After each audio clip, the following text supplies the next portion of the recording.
Bir varmış bir yokmuş. Evvel zaman içinde, kalbur saman içinde. Bir zamanlar Bozova'da bir sulama birliği varmış.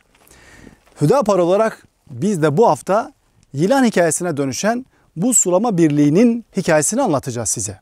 Bozova Sulama Birliği faaliyete giriyor ve hemen arkasından bir kooperatife devrediliyor. Kooperatif belli bir süre işletiyor, daha sonra kapanıyor. Niye kapandığını kimse de bilmiyor. Halkın milyonlarca parası bu projede atıl durumda. 7 yıldır sulama birliği kapalı. Kapısına kilit vurulmuş. Bakın kapısına kaynak bile yapılmış. 7 yıldır kapalı. Hiçbir görevli yok.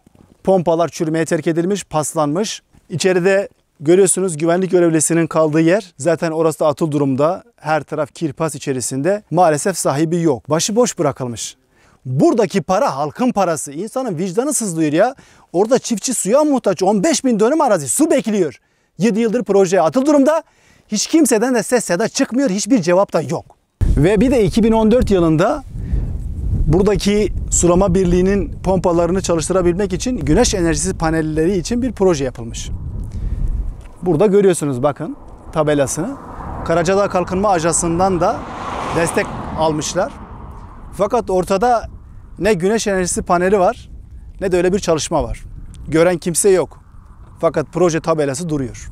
Ben bir çiftçi olarak 7 yıldır bu sulama, bu pompa kapalı. Devlet bunu el alsın. Biz perişanız, mağduruz. Bu ilgisizliktendir, sahipsizliktendir.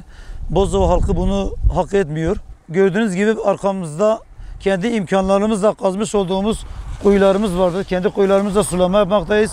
Kendi çabalarımızla yapmaktayız ama komşularımız hepsi susuz. İmkanları olmadıkları için kuyu kazamıyorlar. Tarlalarımız kıraç tarlaya dönüştü. Bütün hidrat demirlerini, içindeki aletleri falan koparıp götürmüşler. Ayrıca bizimle ilgilenen Hüdapar İl Başkanı'na teşekkürlerimizi sunuyoruz. Bozova Ziraat Odası Başkanı Müslüm Okan'a da teşekkürlerimizi sunuyoruz. 15.000 dönüm araziye sahip sulama birliğinin ne umutlarla inşa edilip milli servet olarak sunulmuş bir projenin bu şekilde atıl bırakılmasına bizim gönlümüz razı olmuyor. Bozova Sulama Birliği'nin yaklaşık 15.000 dönüm alanı olduğu yıllardan beri bu sulama birliğinin herhangi bir elektrik borcu olmamasına rağmen çürümeye terk edilmiş olduğunu, çiftçilerimizin bu durumdan mağdur olduğunu gündeme getirmek istiyoruz. Halkın milyonlarca parası şu an çöpte bekliyor. Neden acaba? Neden diye soruyoruz. 15.000 dönüm arazi suya muhtaç, çiftçi mağdur, kendi parasıyla gidip kuyu kazmak zorunda. Fakat burada ise proje boşta bekliyor. Bu işin sorumlusu kimlerdir ve bu proje neden atıl duruma geldi? 7 yıldır neden burası kapalı? Bunun hesabının sorulması gerekiyor. Bu projenin geçmişteki akıbetini eski milletvekillerine, bundan sonraki akıbetini ise yeni milletvekillerine sormak lazım. Ve takdiri ise halkımıza bırakmak lazım.